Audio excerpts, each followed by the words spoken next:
Good morning to all.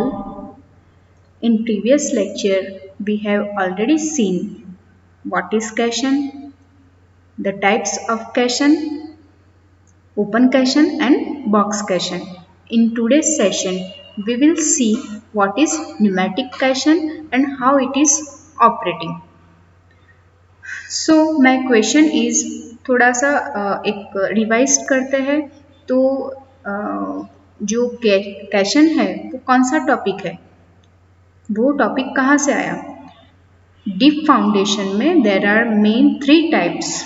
Okay, first type is piles, second type is caisson and third type is cofferdam. There are main 3 types in deep foundation.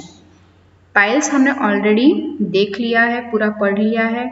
Now we have seen in previous lecture box cation and open cation. थोड़ा और revision कर लेते हैं। What is cation? Cation is a watertight structure made up of wood, steel or reinforced concrete constructed in connection with excavation for foundation of bridges, piers in rivers, lakes and dock structure. Already हमने देखा था कैशन क्या है। Water tight structure, पूरा एक water tight structure है। कौन से मटेरियल से बना हुआ है? वुड, स्टील और रेनफोर्स कंक्रीट सीमेंट से पूरा कैशन को हम बनाते हैं। ये कहाँ पे यूज किया जाता है? अंडर वाटर स्ट्रक्चर बनाने के लिए हम कैशन का यूज करते हैं। जैसे कि डॉक स्ट्रक्चर है, लेक्स है, पियर्स इन रिवर के अंदर जो हम ब्रिज बनाते हैं, तो ब्रिज के लिए हम ब्रिज किसके ऊपर रहता है? पूरा ब्रिज का जो कॉलम रहता है उसको हम क्या बोलेंगे? पियर्स। तो पियर्स बनाने के लिए डॉक हार्बर बनाने के लिए एंड लेक्स बनाने के लिए हम बेसिकली कैशन का यूज करते हैं। अब ये जो स्ट्रक्चर है उसका फाउंडेशन बनाने के लिए, एक्सकावेशन करने के लिए हम कैशन का यूज करते हैं। अब हमने प्रीवियस लेक्चर में ओपन कैशन क्या है वो भी देखा। Open caisson are box type structure having no top and no bottom. Both side से ओपन है, पूरा बराबर है। इन ओपन कैशन बॉक्स जैसा पूरा स्ट्रक्चर रहता है and there is no top and there is no bottom, दोनों साइड से टोटली ओपन रहता है। इन बॉक्स कैशन हमने क्या देखा? बॉक्स कैशन में जो है वो close at bottom, it is closed at bottom, मतलब पूरा क्लोज रहता है उसका बॉटम एंड टॉप जो है वो पूरा ओपन रहता है। अब नेक्स्ट जो है वो न्यूमेटिक कैशन। तो न्यूमेटिक कैशन क्या है? Pneumatic caisson is closed at top and open at bottom. Top से पूरा क्लोज्ड है एंड उसका जो बॉटम है वो पूरा ओपन है। ओके, मैं उसका डायग्राम आपको दिखाती हूँ। You can see the diagram of pneumatic caisson. Okay, closed at top पूरा क्लोज्ड है एंड बॉटम जो है बॉटम ओपन है। Okay, the water excluded from the caisson, the water is excluded from the caisson chamber by means of compressed air.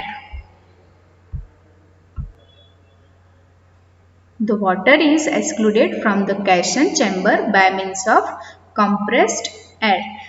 The construction of the pneumatic कैशन is similar to the types described above, except that the working chamber and shaft are made airtight. पूरा जो construction है pneumatic कैशन का वो box कैशन and open कैशन के जैसा ही है, सिर्फ उसमें चेंजेस क्या है? अब मैं डायग्राम आपको दिखाती हूँ। चेंजेस सिर्फ इतना है कि जो उसका वर्किंग चैम्बर है, वर्किंग चैम्बर एंड शाफ्ट वो एयरटाइट से बने हुए हैं। ये वर्किंग चैम्बर आप दिख रहे हैं, working chamber and air shaft जो है वो पूरा एयर शाफ्ट पूरा एयरटाइट है, एयरटाइट बना हुआ है। Okay,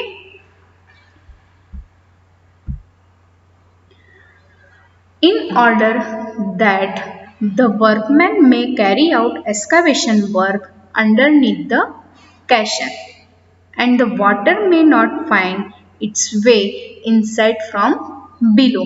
The pressure of the compressed air in the shaft is kept just higher than that of the water at the depth.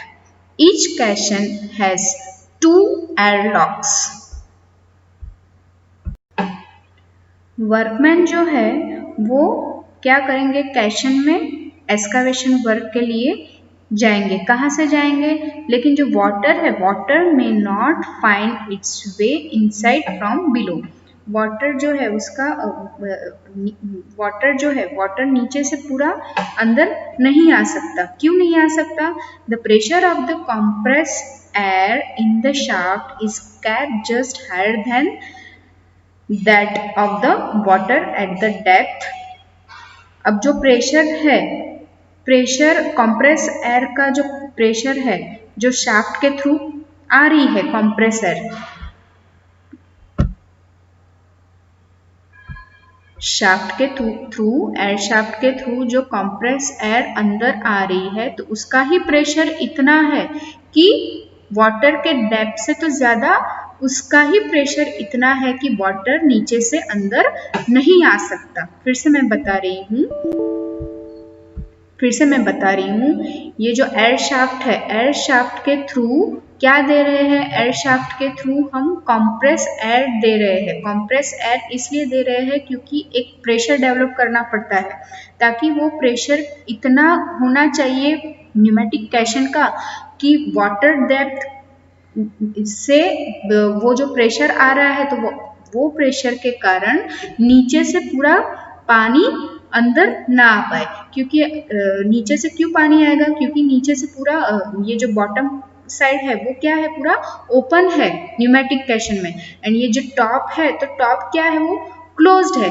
इसीलिए वाटर जो है वो नीचे से अंदर नहीं आना चाहिए, उसके लिए उन्होंने एयर शाफ्ट बनाया है। एयर शाफ्ट के थ्रू वो कंप्रेस एयर अंदर दे रहे हैं न्यूमेटिक कैशन के, ताकि इतना प्रेशर बना रहे कि पानी का जो डेप्थ, तो पानी बॉटम के थ्रू अंदर ना आ पाए। इसलिए वहां पे 2 एयरलॉक भी दिए गए हैं। ये देखो एयरलॉक दिख रहा है, तो वो एयरलॉक क्यों दिया गया है, ताकि वहां से एयरलॉक जो है, एयरलॉक के थ्रू एयर पूरा कहाँ आ रहा है, एयर शाफ्ट में एयर आ रहा है, और एयर शाफ्ट जो है वो इतना कंप्रेस एयर दे रहा है ताकि उसके प्रेशर के कारण पानी नहीं आ जाएगा न्यूमेटिक कैशन में। Okay,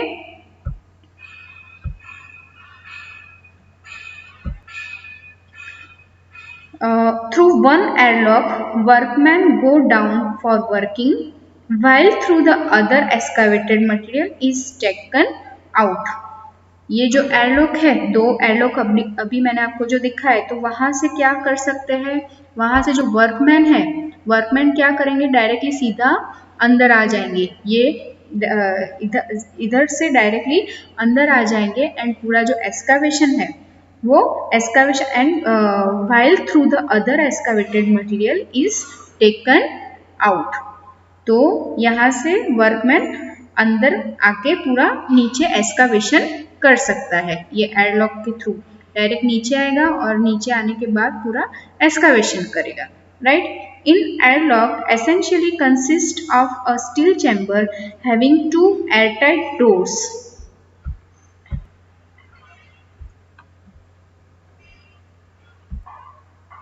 An airlock essentially consists of a steel chamber having 2 airtight doors. Okay, one door of this chamber serves as an empty format and material for outside into the steel chamber, and the other door leads to the air shaft. When a workman enters the airlock from outside, the pressure inside the airlock is the same as that at outside atmosphere.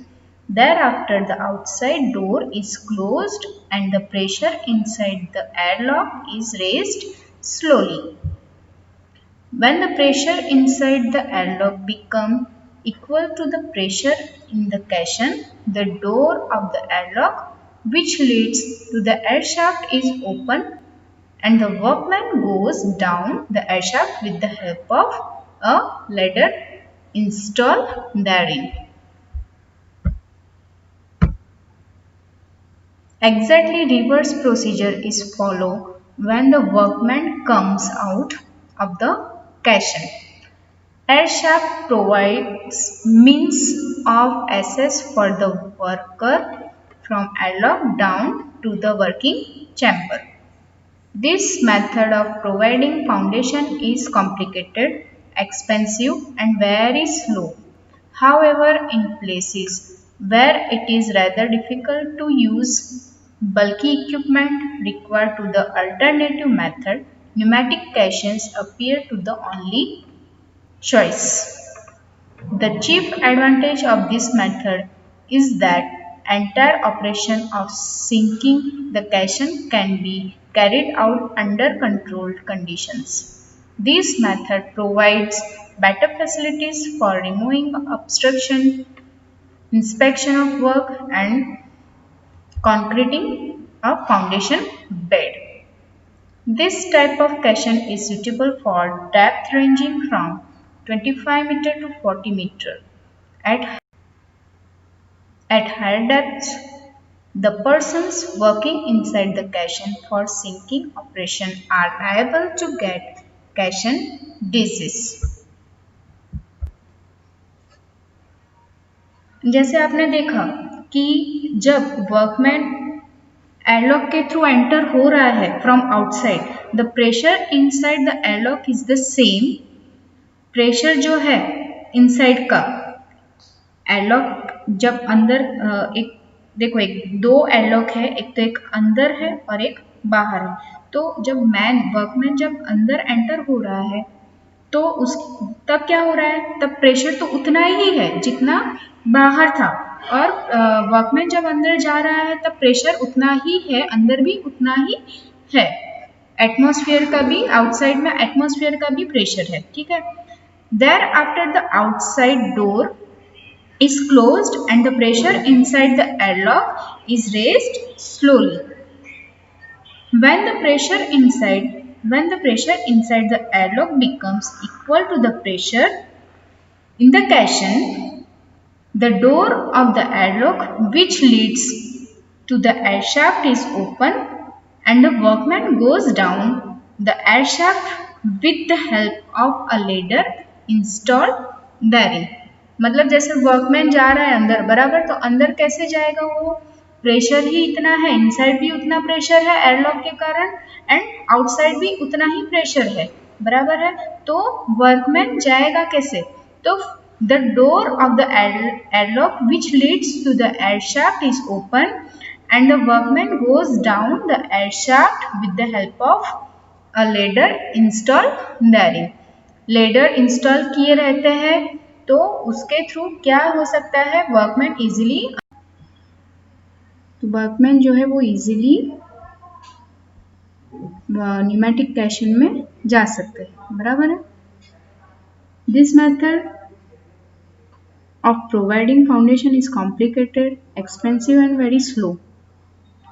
Already उसका operating system इतना tough है, इतना heavy है कि ये पूरा जो system है, ये जो पूरा प्रोसीजर है एक्सकावेशन के लिए, फाउंडेशन का एक्सकावेशन करने के लिए पूरा कॉम्प्लिकेटेड है, एक्सपेंसिव भी है एंड वेरी स्लो है। In places where it is rather difficult to use bulky equipment required to alternative method, pneumatic caisson appear to the only choices. वहाँ पे ऐसे प्लेसेस पे न्यूमेटिक कैशन के अलावा और कोई चॉइसेस नहीं रहते हैं, क्योंकि वहाँ पे बहुत ही ऐसे बल्कि इक्विपमेंट का यूज़ हम नहीं कर सकते। उससे बेटर ये अल्टरनेटिव मेथड में न्यूमेटिक कैशन का ही यूज कर सकते हैं। The chief advantage of this method is that entire operation is syncing. The caching can be carried out under controlled conditions. This method provides better facilities for removing obstruction, inspection of work, and concreting of foundation bed. Better facilities provide कर रहा है ये method pneumatic कैशन, जैसे कि removing obstruction, inspection of work and concreting of foundation of bed. This type of caching is suitable for depth ranging from 25 meter to 40 meter. At higher depth, the persons working inside the caching for sinking operation are liable to get. Pneumatic caisson जो है वो 25 metre से 40 metre के depth के range में suitable. After higher depth the persons working inside the caisson for sinking operation are liable to get caisson disease. तो ये जो पूरा मेथड है वो मेथड न्यूमेटिक कैशन था. हमने ऑलरेडी कैशन में 3 मेथड्स देख लिए हैं, ओपन कैशन, बॉक्स कैशन एंड न्यूमेटिक कैशन. यहाँ पे आपका कैशन टॉपिक ओवर हो रहा है. कल के सेशन में हम स्टार्ट करेंगे. Will start tomorrow cofferdams. The new topic cofferdam. This is the third type of deep foundation. Okay, we have already seen 2 main types. First is piles, second is caisson, and third one is cofferdam. So we will see in next lecture.